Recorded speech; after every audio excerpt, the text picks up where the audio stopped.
장 12절에서 16절 말씀 교독하겠습니다.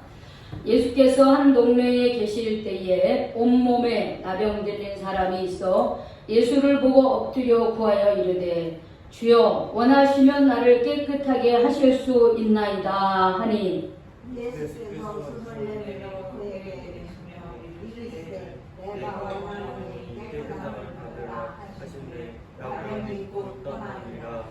예수께서 그를 경고하시되 아무에게도 이르지 말고 가서 제사장에게 내 몸을 보이고 또 내가 깨끗하게 됨으로 인하여 모세가 명한 대로 예물을 드려 그들에게 입증하라 하셨더니 예수의 소문이 더욱 퍼지매 수많은 무리가 말씀으로 자기 몸으로 고침을 보고자 하여 모여오되 예수는 물러가사 한적한 곳에서 기도하시니라. 아멘. 네, 오늘 제가 아침에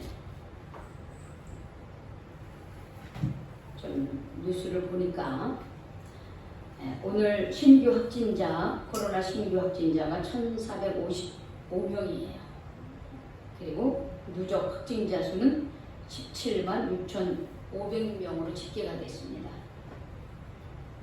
우리가 지금 코로나 사회적 거리두기 4단계 가운데서 예배를 드리고 있는데 지금 비대면 예배를 지금 현재 드리고 있어요. 그래서 우리도 뭐 못 나오는 사람은 못 나오는 대로 이렇게 예배를 드리고 있는데 이 코로나 4단계가 되니까 여러 가지로 제약이 굉장히 많이 있습니다. 특히 자영업 하는 사람들은 오후 6시 2인 이상 사적 모임이 제한이 되면서 굉장히 더 어려운가 봐요. 그래서 이 코로나로 모든 전반적인 사회에 자영업 하시는 분들, 직장 생활 하시는 분들, 또 교회는 교회대로 지금 다 아주 그냥 여기저기서 한탄소리를 지금 하고 있습니다. 못 살겠다 이러면서.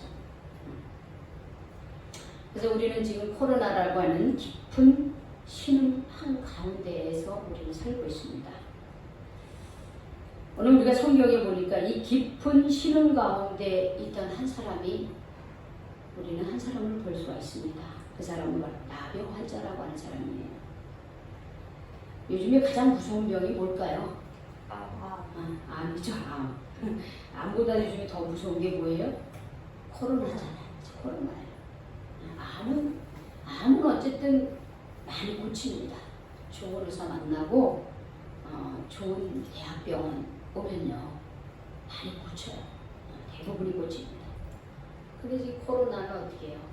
백신을 맞고 이제는 좀 괜찮겠거니 그런데 다시 어떻게 해요? 변이 바이러스가 또 생기는 거예요. 굉장히 무섭습니다. 지금 이 상황이.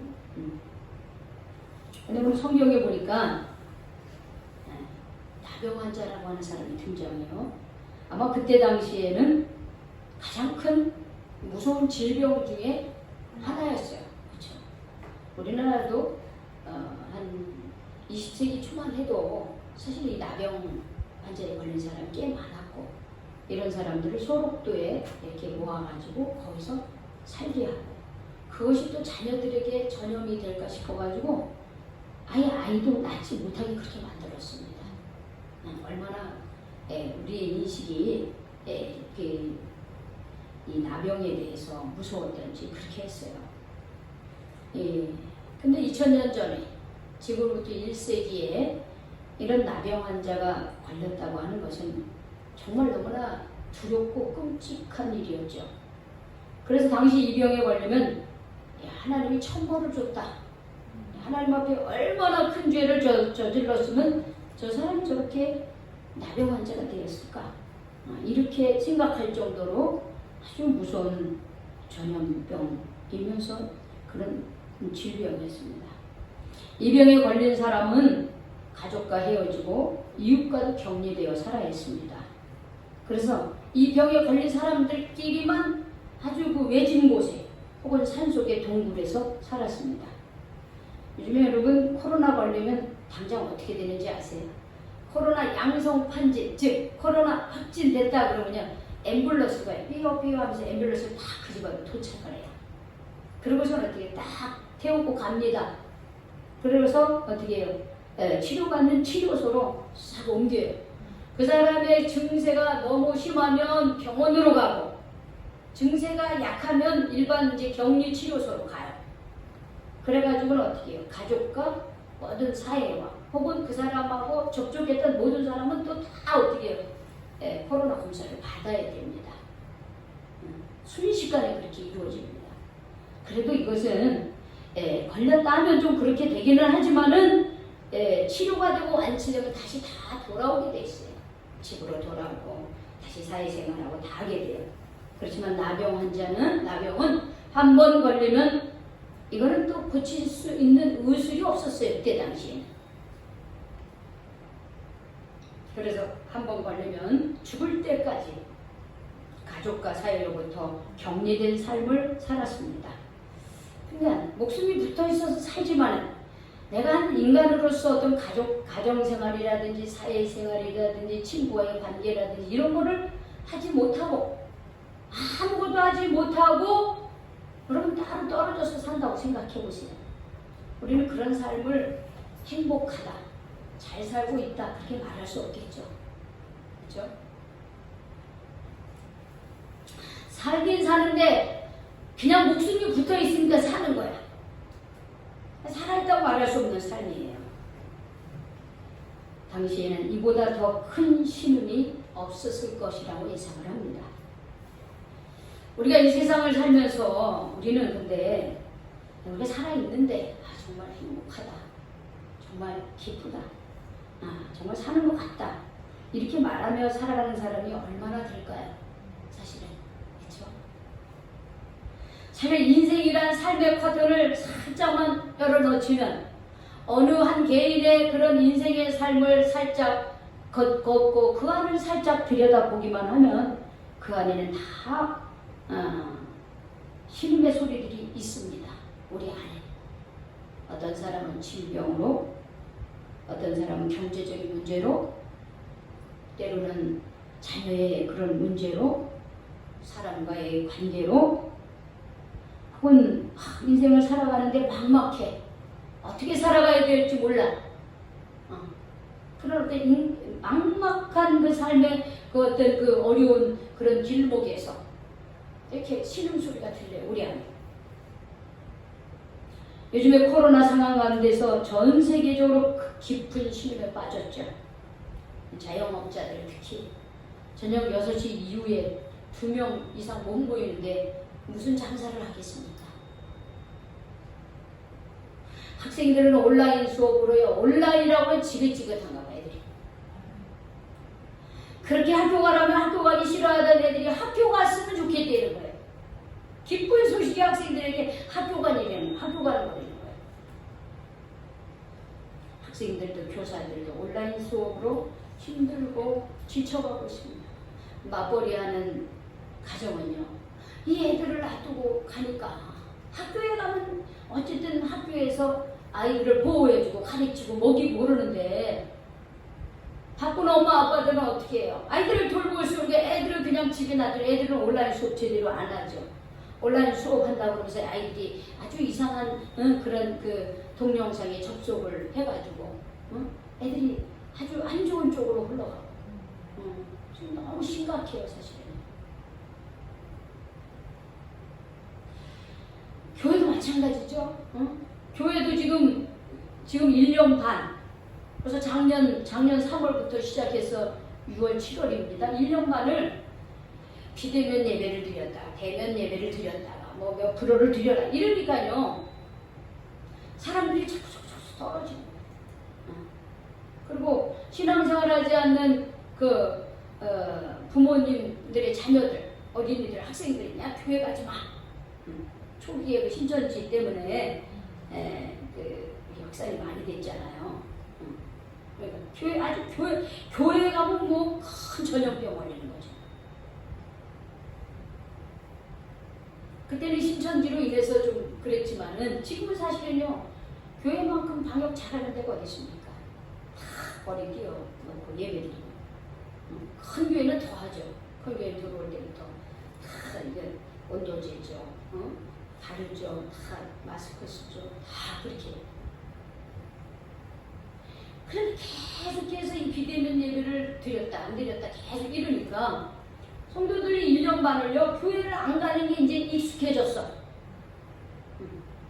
그래가지고 성도들의 그 삶이요 어른들 물론 부모 신앙생활하지 못하는 부모의 자녀들 우리 교회 나오는 그 자녀 이미 뭐 신앙 굉장히 많이 까먹었지만 어른들 특히 신앙생활 열심히 하는 그 성도들 우리 교회뿐만 아니라 우리 일반적인 성도들은 보면요 아유 주일날 교회 안 가도 되네.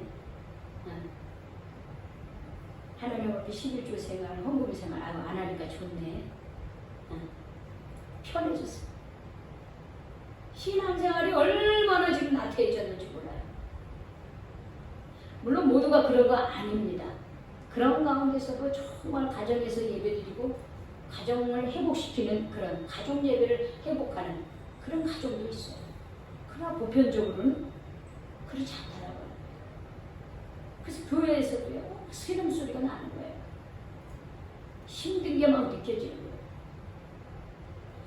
여러분 이런 깊은 신음 중에 있던 우리가 이렇게 있는데 우리 성경에 나와 있는 이 깊은 신음 중에 있는 나병 환자는 도대체 뭔 일을 했을까? 그래서 우리는 우리가 힘들고 어려운 상황 중에 내가 해야 할 일이 뭘까? 하는 그 지혜를 오늘 깨닫게 되시길 바랍니다. 이 나병 환자가 한 일이 뭡니까? 예수님을 찾아온 일이에요. 예수님께 온 일이에요. 예수님을 만나러 왔어요. 찾아왔어요. 근데 여러분 이 나병 걸린 사람이 보통 일반적인 사람들이 모여있는 곳에 오는 게 여러분 쉬운 일이 아니에요. 왜냐하면 우리가 사회적 거리를 두잖아요. 왜냐하면 이제 이 침으로 인해서 혹은 여기 손에 있는 땀을 통해서 이게 전염되기 때문에 사회적 거리를 둔단 말이에요. 근데 이제 이 나병도 전염성이 있는 거예요. 그러니까 어떻게 하냐면 일반적인 사람들이 사는 동네로 오려면은 이 사람들이 취해야 할 행동이 있어. 그건 뭐냐면 전체 온몸에 온몸을 감싸야 돼요. 천으로 다 온몸을 감쌉니다. 피부가 밖으로 드러나지 않게 해야 돼요. 왜냐면 이 나병은 이 피부가 막 벗겨지고 막 흐물어지고 그러는 병이기 때문에 그거 드러나지 않게 다 감싸야 돼요. 그리고 이제 얼굴을 어떻게 해요? 이렇게 긴 옷으로 이렇게 가려야 됩니다. 얼굴 보이지 않게 해야 돼요.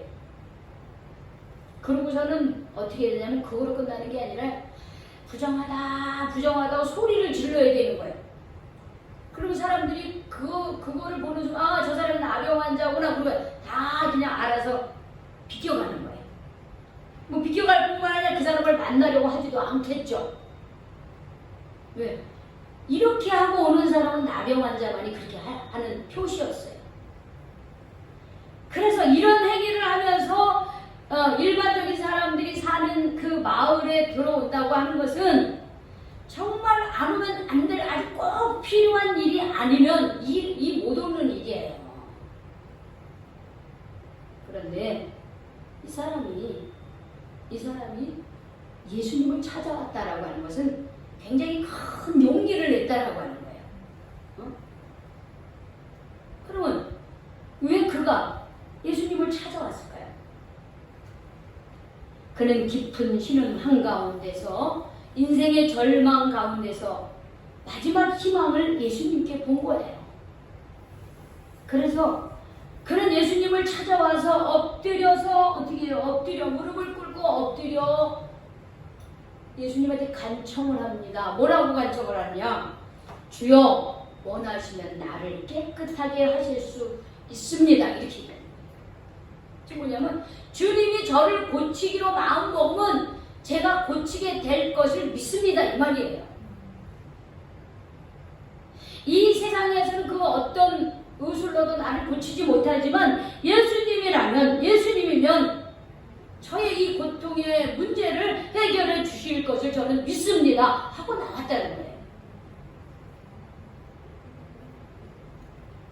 우리 아까 그랬죠. 우리가 인생의 커튼을 살짝 열기만 하면, 나라고 하는 인생의 커튼을 살짝 열기만 하면 내 안에 내가 갖고 있는 그 고통, 인생의 고통이 들어있어요.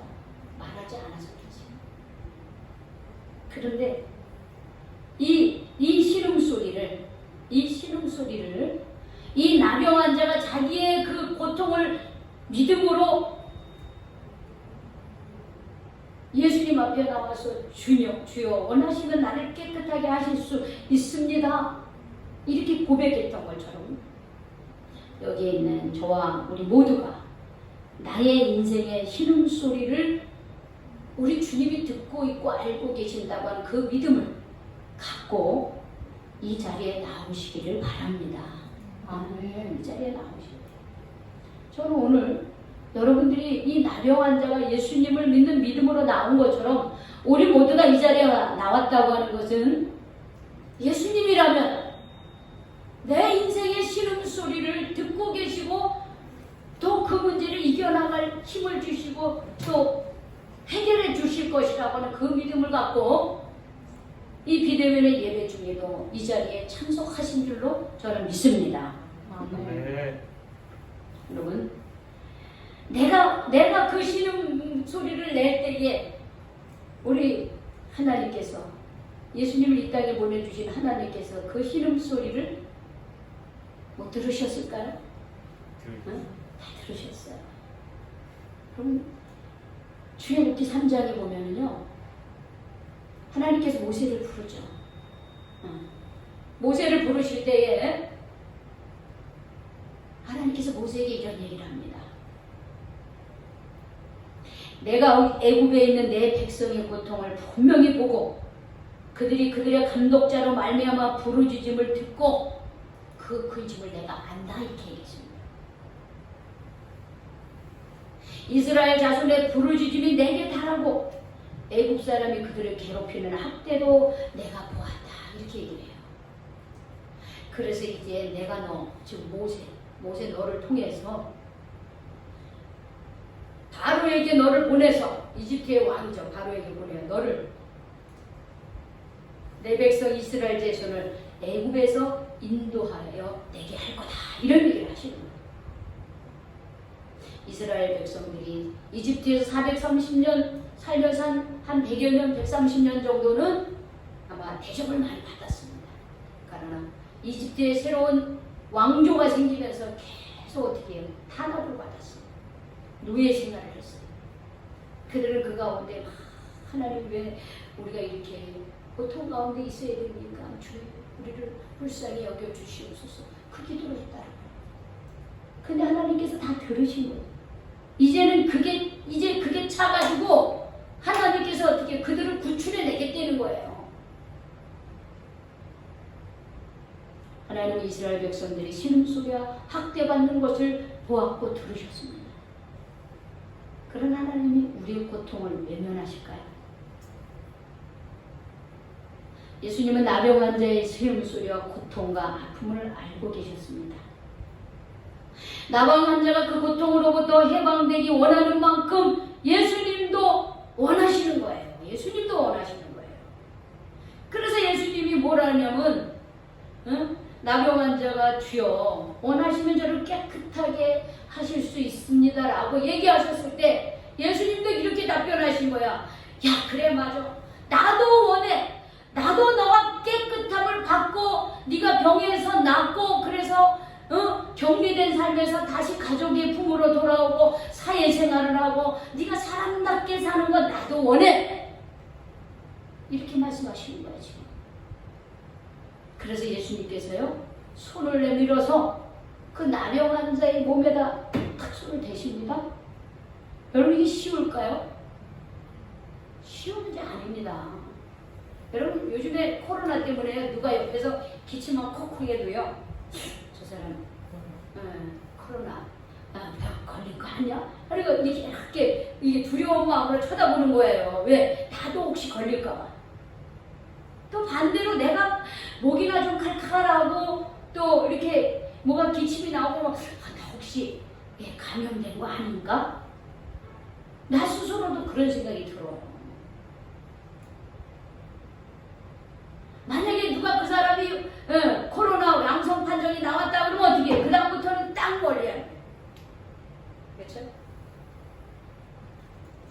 근데 여러분 나병 환자에게 그 손을 내밀어서 이렇게 손에 대신다 터치를 한다? 있을 수 없는 일이에요. 우리가 읽은 이 누가복음의 나병 환자를 고치시는 예수님의 이 말씀이요 마가복음에도 똑같이 나와요. 마가복음 1장 40에서 45절에 보면 예수님께서 나병 환자를 보실 때 그 마음의 표현을 기록하고 있어요. 마가는 뭐라고 얘기냐면 불쌍히 여기셨다 그랬어요. 나병 환자를 보시고 예수님이 불쌍히 여기시고 손을 그에게 대셨다고 이렇게 얘기했어요. 불쌍히 여기시는 말, 긍휼하게 여겨요. 그게 예수님의 마음이고 하나님의 마음인 거예요. 나병 환자의 몸에 손을 대는 것은 이것은 불가능한 해서는 안 되는 일이에요. 왜? 나도 그렇게 하다가 그 전염병에 걸릴 수 있기 때문에. 그런데 예수님은 친히 더럽고 냄새나는 그를 보고 불쌍히 여기셨고 직접 손을 내밀어 그의 몸에 대셨어요. 그러면서 그래 내가 그렇게 해줄게. 내가 그렇게 해줄게. 그런 거예요. 여러분 우리가 누군가의 몸에 손을 댄다는 것은 사랑하지 않으면 안 되죠. 단순히 불쌍히 여기는 마음만 있으면 안 돼요. 사랑의 마음이 있어야 돼요. 내가 사랑하는 사람, 나와 가까운 사람, 나와 친근한 사람에게 내가 손을 내밀어 손을 잡아준다든지 악수를 한다든지 팔을 갈려 안아주는 것은 사랑의 표현이고 누구나 할 수 있습니다. 그런데 여러분 관계가 안 좋은 사람에게 손을 내미는 것은 어떻게 해요? 쉬운 일이 아니에요. 내가 싫으면요 그 사람에게 내 눈길도 주고 싶지도 않고요. 눈길 한번 주고 싶지 않은 게 인간의 마음이에요. 그런데 예수님은 그 처음 보는 그 나병 환자를 보시고 긍휼히 여기시고 사랑의 마음을 가지고 손을 대십니다. 예수님은 냄새나고 더럽고 전염성이 있는 나병 환자의 몸에 사랑의 마음으로 터치를 해주신 거예요. 그리고 그를 누구보다도 그 사람이 그 병마로부터 해방되기를 간절히 바라시고 그래 나도 원한다. 네가 원하는 것만큼 나도 원한다. 그러면서 손을 대시고 터치를 해서 그래 그렇게 해주마. 깨끗하게 되어라 하고서 어떻게 명령을 합니다. 성경에 보니까 어떻게 됐어요? 예수님이 그렇게 하자 그 사람이 어떻게 해요? 곧 나병이 그에게서 떠나갔다 이렇게 기록을 하고 있습니다. 아까 우리 노 집사님이 기도하시면서 동생분을 위해서 같이 기도했어요. 우리 노미자 원사님. 노미자 이제 여의도 순복음교회 다니시고 노미자 집사님. 82세인가요? 아니 80. 아 올해 80이에요? 네. 그럼 우리 집사님하고 똑같네? 네. 80 올해 80이시구나. 근데 얼마 전에 한 달 전에 목욕탕에 갔다가 넘어지셨어요. 그래서 병원에 이제 그 일로 입원을 하게 됐는데 지금 한 달 동안 입원했는데 맨 처음에는 산소 호흡기도 달았습니다. 네. 그래서 제가 신방을 하고 싶었어요. 근데 못해요. 네, 못해요. 그래서 이제 우리 또 우리 노미자 우리 노집사님의 또 여동생 분이 두 분 있는데 둘째 동생이 그렇게 해서 이제 병원에 입원한 거고 네. 그다음에 이제 셋째 동생 여동생이 또 이제 그분도 저쪽 화곡동에 또 열심히 또 신앙생활하는 우리 노재현 권사님이 있어요. 근데 그 권사 제가 그래서 권사님이 병원에 이제 가족이잖아, 그쵸? 동생 여동생이니까 방문이 가능하잖아요. 그래서 가게 되면 저희의 전화를 바꿔달라고 그랬어요. 네. 전화로 제가 기도를 해드리겠습니다. 네. 그래서 한 2주 전부터 계속 그렇게 했어요. 네. 전화. 네. 그러면서 어떻게 해요? 점점 지금 현재 좋아지고 있는 거예요. 처음에는 아주 그렇죠. 힘들었어요. 완전 그때 제가 우리 집사님에게 전화로 뭐라 했냐면 집사님 아직 집사님 아직 돌아가실 때 아직 안 됐습니다. 왜냐면 그분에게는 아직 자녀들이요 믿음 생활을 안 하고 계셔요. 네. 그 다음에 또 두 번째는 우리 집사님에게는 물질이 많아요. 그래서 내가 그랬어요. 두 가지 때문에 집사님은 아직 해야 될 일이 많다. 먼저 가족들 예수 믿게 하고 돌아가셔야 됩니다. 그렇게 돌아가시면 어떡합니까? 그랬어요. 안 돼요. 두 딸과 애들 다들 결혼해서 다 잘 살고 있어요. 삼성 이모니고 막 그런 아들 같은 거 잘 나가요. 근데 예수를 안 믿어. 죽음의 골짜기에서 벗어나서 이렇게 살아나셔가지고 자녀들에게 간증하고 야 내가 죽을 뻔하다가 살아났는데 하나님이 분명히 살아계시다. 너는 예수 믿자. 해서 분명히 복음을 전하셔야 됩니다. 두 번째는 하나님 물질 많이 주시지 않으셨습니까? 하나님께서 권사님에게 물질 많이 주셨는데 그거 자녀들에게만 다 주실 거냐. 하나님 나라를 위해서 쓰다가 가셔야 됩니다. 제가 그랬어요. 그랬더니 네 그러더라고. 소리가 아주 개미 목소리만 하게. 그러면서 제가 예수님의 이름으로 기도해 줬어요. 예수님의 이름으로 기도를 해준 거예요. 지금 차츰 나아지셔서 산소호흡기를 떼고 지금 산소호흡기를 떼고 의식도 돌아오시고 이제 조금 얘기도 좀 하시고 여러분 예수님의 이름 예수님의 우리 지난주에도 우리 함께 말씀을 나눴잖아요. 그렇죠? 예수님의 이름 안에 더러운 귀신들이 어떻게 된다 그랬어요? 다 물러간다 그랬어요. 다 벌벌 떠고 다 도망가게 됐어요. 예수님의 권세 대권세. 그래서 우리는 예수님의 이름으로 기도해야 돼요. 예수님의 이름으로. 내 능력이나 그게 아니에요. 하나님의 아들, 우리를 구원해 주시기 이 땅에 오신 구원자 예수님의 이름으로 우리가 기도해야 되는 거예요. 예수님의 이름. 예수님께서 그 나병 환자의 몸에 손을 대시며 그렇게 해주마 깨끗하게 되어라라고 이렇게 말씀을 하시니까 곧 나병이 그에게서 떠나갔다 그랬습니다. 우리도 우리 주변에 여러 가지 심리적으로 혹은 육체적으로 정신적으로 괴로워하고 힘든 일들 물론 병원에도 가야 되겠지만 우리가 예수님의 이름으로 어떻게 기도해 주셔야 됩니다. 기도해 주시면 여러분 놀라운 역사가 일어나는 거예요. 여러분 우리 예수님이 이 땅에 오신 목적이 바로 여기 있어요. 질병으로부터 해병되어 하나님의 자녀를 회복되며 살아가는 것입니다. 죄 가운데 있던 우리들이 어떻게 예수의 이름을 믿고 죄사함을 받고 하나님의 자녀로 살아가게 하기 위해서 예수님이 이 땅에 오신 거예요. 그래서 예수님은 나의 신음소리를 듣고 계시는 거예요. 성경에 이런 말씀이 있더라고요. 이사야 6장 13절, 61장 3절이에요. 이런 말씀이 있어요. 무릇 시온에서 슬퍼하는 자에게 화관을 주어 그 죄를 대신하여 기쁨의 기름으로 그 슬픔을 대신하며 찬송의 옷으로 그 근심을 대신하시고 그들로 의의 나무 곧 여호와께서 심으신 그 영광을 나타날 자라 일컬음을 받게 하려 하시리라. 도대체 이게 무슨 말씀이에요? 하나님은 멸망한 이스라엘 백성들, 그래서 바벨론이라고 하는 그 나라에서 포로 생활하고 있는 이스라엘 백성들에게 이사야 선지자를 통해서 이 말씀을 허락을 해주신 거예요. 그들이요 슬퍼하며 이 바벨론에 와가지고 노예로 끌려온 그 삶을 슬퍼하고 이 죄를 뒤집어 쓰며 슬퍼하는데 하나님께서는 그들에게 그 죄 대신에 기쁨의 관을 씌워주셨다는 거예요. 찬송의 옷을 입혀주셨다는 거예요. 근심 대신에 찬송의 옷을 입혀주시는 거예요. 그러면 어떤 사람에게 슬퍼하는 자의 화관을 씌워주고 그 슬픔 대신에 찬송의 옷과 기쁨의 그 웃음을 주느냐? 하나님을 믿는 사람, 진심으로 내 근심의 소리를 들으시는 분이 계시다고 하는 그분이 바로 예수님이다라고 하는 그것을 믿고 하나님 앞에 나오는 사람을 하나님은 그 위로해 주십니다. 위로해 주십니다.